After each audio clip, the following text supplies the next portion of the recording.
ಪೃಥ್ವಿ ಅವ್ರು ಕೇಳಿದಂಥ ಒಂದು ಪ್ರಶ್ನೆಗೆ 5 ನಿಮಿಷದಲ್ಲಿ ಉತ್ತರ ಕೊಡುವಂಥ ಪ್ರಯತ್ನವನ್ನು ಮಾಡ್ತೀನಿ. ಮೊದಲನೇ ಪ್ರಶ್ನೆಗೂ ಉತ್ತರ ಪೂರ್ಣ ಕೊಟ್ಟಿದೆ ಅಂತ ಹೇಳೋದಕ್ಕೆ ಸಾಧ್ಯ ಇಲ್ಲ. ಆದರೂ ಸಾಧ್ಯವಾದಷ್ಟು ಇರುವಂಥ ಸಮಯದಲ್ಲಿ ಅಂದರೆ ಸರಳವಾಗಿ, ಎಷ್ಟು ಸರಳವಾಗಿ ಸಾಧ್ಯವೋ ಅಷ್ಟು ಸರಳವಾಗಿ ಇದನ್ನು ಹೇಳುವಂಥ ಪ್ರಯತ್ನ ಮಾಡಿದ್ದೀನಿ. ಪೃಥ್ವಿಯವರ ಪ್ರಶ್ನೆ, ಇವತ್ತಿನ ಮಕ್ಕಳ ಏಕಾಗ್ರತೆಯನ್ನು ಶಿಕ್ಷಕರು ಹೇಗೆ ಹಿಡಿದಿಡಬೇಕು ಅಂತ ಹೇಳಿ. ಬಹಳ ದೊಡ್ಡ ಸಮಸ್ಯೆ ಆಗಿದೆ ಈಗ ಅಂತೇಳಿ ಎಲ್ಲ ಶಿಕ್ಷಕರು ನಮ್ಮ ಹತ್ರ ಹೇಳ್ತಾ ಇರ್ತಾರೆ. ಯಾಕಂತ ಹೇಳಿದ್ರೆ ಅದರಲ್ಲೂ ವಿಶೇಷವಾಗಿ ಕೋವಿಡ್ ಅಂತ ಹೇಳುವಂತಹ ಒಂದು ಪ್ಯಾಂಡಮಿಕ್ ಬಂದು ಹೋದ್ಮೇಲೆ ಮಕ್ಕಳಿಗೆ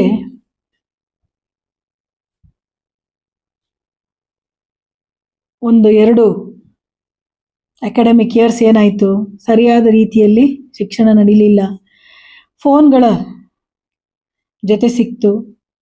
ಹಾಗಾಗಿ ಅದರ ಒಂದು ಪ್ರಭಾವಕ್ಕೆ ಒಳಗಾಗಿರುವಂಥ ಮನಸ್ಸುಗಳು ಮತ್ತು ಆ ಫೋನದ ಒಂದು ಏನು ಹೇಳ್ತೀರಿ ಅನ್ರಿಸ್ಟ್ರಿಕ್ಟೆಡ್ ಯೂಸ್, ಯಾವುದೇ ಬಗೆಯ ರಿಸ್ಟ್ರಿಕ್ಷನ್ ಇಲ್ಲದೆ ಅದನ್ನು ಯೂಸ್ ಮಾಡ್ತಾ ಮಾಡ್ತಾ ಮಾಡ್ತಾ ಮನಸ್ಸುಗಳು ಇವಾಗ ಹೇಗಾಗಿದೆ ಅಂತ ಹೇಳಿದ್ರೆ ಅದು it cannot concentrate for more than a few minutes. I think even when I say more than a few minutes that is also being very liberal ಅನ್ಸುತ್ತೆ. ಯಾಕಂದರೆ ಎಷ್ಟೋ ಮನಸ್ಸುಗಳು ಇವತ್ತು ಯಾವ ಸ್ಥಿತಿಗೆ ಬಂದಿದೆ ಅಂತ ಹೇಳಿದ್ರೆ 1 ನಿಮಿಷ 2 ನಿಮಿಷ ಕೂಡ ಭಾಳ ಕಷ್ಟ ಒಂದೇ ವಿಚಾರದಲ್ಲಿ ಮನಸ್ಸು ನೆಲೆ ನಿಲ್ಲೋದು ಅಂತ. ಅಂತಹ ವಿದ್ಯಾರ್ಥಿಗಳೇ ಹೆಚ್ಚಾಗಿರುವಂತಹ ತರಗತಿಗಳಲ್ಲಿ ಶಿಕ್ಷಕರಿಗೆ ಪಾಠ ಮಾಡೋದು, if you are going to be purely academic, I think it will be definitely very difficult, because that kind of hunger for academic excellence is also lacking in today's generation.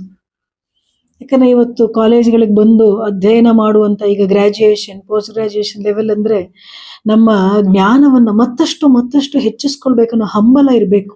ಆದರೆ ನಾವು ಸಾಮಾನ್ಯವಾಗಿ ಕಾಣೋದೇನು, ಏನೋ ಒಂದಷ್ಟು ಓದಿ ಎಕ್ಸಾಮಲ್ಲಿ ಪಾಸ್ ಆದರೆ ಸಾಕು ಅಂತ ಹೇಳುವಂಥದ್ದು ಸರ್ವೇ ಸಾಮಾನ್ಯವಾಗಿ. Of course there are exceptions always, but ಹೆಚ್ಚಿನ ಮಕ್ಕಳು ಹೀಗಿರೋದ್ರಿಂದ ಹೇಗೆ ಅಂತ. So I think you should try to find a balance. ಏನು ನಿಮ್ಮ ಅಕಾಡೆಮಿಕ್ ವಿಚಾರಗಳನ್ನು ಮತ್ತಷ್ಟು ಇಂಟ್ರೆಸ್ಟಿಂಗ್ ಆಗಿ ಮಾಡುವಂತಹ ಪ್ರಯತ್ನದಲ್ಲಿ ನಾವು ಅದನ್ನು ಮತ್ತಷ್ಟು ಕಷ್ಟಕರವೂ ಮಾಡ್ಕೊಳಕ್ಕೆ ಹೋಗಬಾರ್ದು. Try to make it simple and interesting. I think you should find your own ways to make it interesting, to make the subject also interesting.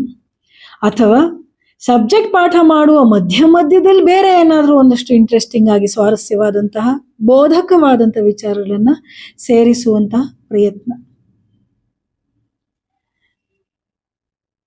Probably that will engage the students and something that is very close to their lives. See, ಇವತ್ತು ನಾವು ಓದುವಂಥ subjects ಇದೆಯಲ್ಲ, yes they are subjects, but we can't relate to them in our everyday lives.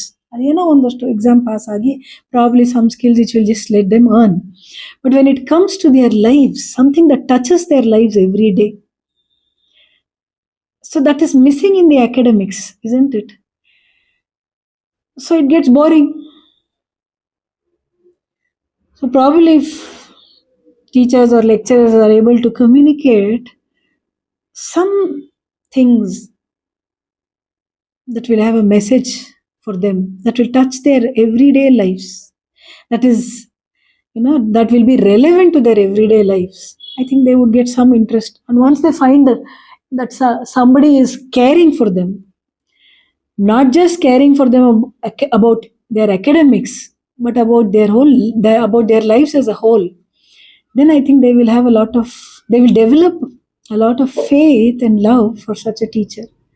And once that love or faith is gained, then I think you can hook them onto anything, hook their minds to the subjects also that you have to teach them ಅಂತ ಅನ್ಸುತ್ತೆ ನನಗೆ. ನಿಮ್ಮ ಪ್ರಯತ್ನ ಮಾಡ್ಬೋದು. ಮೊದಲನೇದು ಭಾಳ ಮುಖ್ಯ, ಏನು ಅವರ ವಿಶ್ವಾಸವನ್ನು ಗೆದ್ಕೊಂಡ್ಬಿಟ್ರೆ. ಯಾವಾಗ ನಮ್ಮ ಒಬ್ಬ ವ್ಯಕ್ತಿ ಇಷ್ಟ ಆಗ್ತಾರೋ ಅವ್ರು ಏನೋ ಸಾಮಾನ್ಯವಾದ ಮಾತು ಹೇಳಿದ್ರು ಕೇಳಿಸ್ಕೊಳ್ತಾ ಇರ್ತೀವಿ. ಅಂಥ ದೊಡ್ಡ ಮಾತುಗಳಿರಬೇಕು ಅಂತೇನಿಲ್ಲ. ಯಾಕಂದರೆ ವ್ಯಕ್ತಿ ಇಷ್ಟ ಆಗಿದ್ದಾನಲ್ಲ, ವ್ಯಕ್ತಿ ಇಷ್ಟ ಆಗಿದ್ದಾಳಲ್ವಾ, ಹಾಗಾಗಿ ನಮ್ಗೇನಾಗುತ್ತೆ, ಅವ್ರು ಹೇಳೋ ಮಾತೆಲ್ಲವೂ ಚೆನ್ನಾಗಿ ಅನಿಸ್ತಾ ಇರುತ್ತೆ.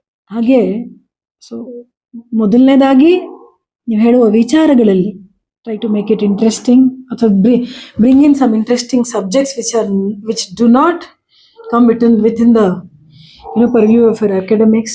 There could be even other things relating to life. ಅದನ್ನೆಲ್ಲ ಹೇಳ್ಬೋದು. ಇನ್ನೊಂದು, let them feel that you are concerned for them. ಆಮೇಲೆ ನಮ್ಮ ಕನ್ಸರ್ನ್ ನಾವು ಯಾವಾಗಲೂ ನಿಮ್ಮ ಭವಿಷ್ಯಕ್ಕೆ ನೀವು ಓದಬೇಕು, ಸರಿಯಾಗಿ ಓದಬೇಕು, ಅದಕ್ಕೆ ನಾವು ಕನ್ಸರ್ನ್ ಅಂತ ಆಗಲ್ಲ. Probably you should show that concern in your every day activities, in your every day actions. ಅಲ್ಲೆಲ್ಲೋ ಒಂದು ಸಣ್ಣ ಪುಟ್ಟ ವಿಚಾರ ಅದನ್ನು ಕಂಡುಕೊಂಡಾಗ ಯಾವಾಗ ಅವ್ರಿಗೆ yes this person is concerned about me ಅನ್ನೋದು ಅನ್ಸುತ್ತೋ, they will definitely be very attentive and in fact loyal towards such teachers. ಆಮೇಲೆ one more very very important unfailing technique would be pray. Every day before you begin your job, pray to God to make your job more fruitful, to make it more meaningful. ನಿಮ್ಮ ಪ್ರೇಯರ್ಸು ಅದ್ಭುತವಾದಂತಹ ಪರಿಣಾಮವನ್ನು ಕೊಡುತ್ತೆ ಖಂಡಿತವಾಗಿ. I am telling you, it's unfailing. ಪ್ರಯತ್ನ ಆದರೂ ಒಂದ್ಸತಿ ಏನಾದರೂ ಕೈ ಕೊಟ್ಟಿತ್ತು, ಆದರೆ ಪ್ರಾರ್ಥನೆ ಇದೆಯಲ್ಲ, ಇದು ಖಂಡಿತವಾಗಿಯೂ ಕೈ ಕೊಡೋದಿಲ್ಲ.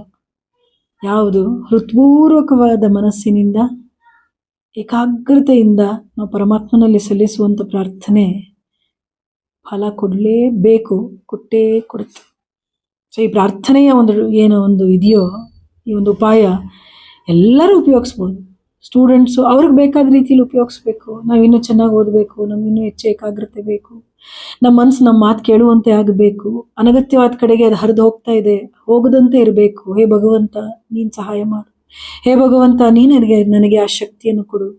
ಹೇ ಜಗನ್ಮಾತೆ, ನೀನು ನನ್ನ ಕೈ ಬಿಡಬೇಡ. ನೀನು ಯಾವಾಗಲೂ ನನ್ನ ಜೊತೆಯಲ್ಲಿರು. ನೀನು ಯಾವಾಗಲೂ ನನ್ನೊಳಗೆ ಇರು. ನನಗೆ ಯಾವಾಗಲೂ ಒಳ್ಳೆಯ ಮಾರ್ಗದರ್ಶನ ಕೊಡ್ತಾ ಇರು. ತಪ್ಪು ದಾರಿಗೆ ಹೋಗದಂತೆ ಮಾಡು. ಸಣ್ಣ ಪುಟ್ಟದ್ರಲ್ಲೂ ಕೂಡ ನಾನು ಎಡವಬಾರದು. ನಾನು ಬೇಗ ಬೇಗ ಬೇಗ ಬೇಗ ಜೀವನದಲ್ಲಿ ಮುಂದೆ ಸಾಗಬೇಕು. ಹೀಗೆ ಎಷ್ಟು ಅಂತ ಕಾಲ ಕಳೆಯೋದು. ಹೀಗೆ ನಿಮಗೆ ಹೇಗೆ ಅನಿಸುತ್ತೋ ಹಾಗೆ ಪ್ರಾರ್ಥನೆಯನ್ನು ನಿಮ್ಮ ಎದುರಿಗೆ ಪರಮಾತ್ಮ ಕೂತಿದ್ದಾನೆ. ನಿಮ್ಗೆ ಯಾವ ಇಷ್ಟ ದೇವತೆ, ನಿಮ್ಗೆ ಯಾವ ರೂಪದಲ್ಲಿ ದೇವರು ಇಷ್ಟ ಆ ರೂಪದಲ್ಲಿ ಕುಳಿತಿದ್ದಾನೆ ಅಂತ ಭಾವಿಸ್ತಾ ಪ್ರಾರ್ಥನೆಯನ್ನು ಮಾಡೋಕ್ಕೂ ನಮ್ಗೊಂದಷ್ಟು ತಾಳ್ಮೆ ಬೇಕಾಗುತ್ತೆ. ಪ್ರಾರ್ಥನೆಯನ್ನು ಮಾಡೋಕ್ಕೂ ಒಂದು ಮನಸ್ಥಿತಿ ಬೇಕಾಗುತ್ತೆ. ಸುಲಭ ಇಲ್ಲ. ಪ್ರಾರ್ಥನೆಯ ಮೂಲಕ ಎಲ್ಲವನ್ನು ಪಡ್ಕೊಳ್ಳೋದು ಸುಲಭ, ಆದರೆ ಪ್ರಾರ್ಥನೆಯನ್ನು ಮಾಡೋದೇ ಒಂದು ದೊಡ್ಡ ಕಷ್ಟ. ಒಂದಿನ 2 ದಿನ ನಮ್ಗೆ ಆ ಪ್ರಾಮಾಣಿಕತೆ ಇರುತ್ತೆ, ಆಮೇಲೆ ಎಲ್ಲೋ ಮರ್ತೋಗ್ಬಿಟ್ಟಿರುತ್ತೆ. ಹಾಗಾಗಿ ಈ ಪ್ರಾರ್ಥನೆ ಅಂತ ಹೇಳುವಂತಹ ಒಂದು ಉಪಾಯವನ್ನ ನಾವೆಲ್ಲರೂ ಎಲ್ಲ ವಿಚಾರಗಳಲ್ಲೂ ಕೂಡ ಉಪಯೋಗಿಸ್ಕೊಳ್ಬೋದು. ಭಗವತ್ ಶಕ್ತಿನ it is calling upon the divine power to help us. It is calling upon the divine, that unlimited, that infinite power that is there in this universe. And the universe will answer, I am telling you. It will definitely answer our prayers.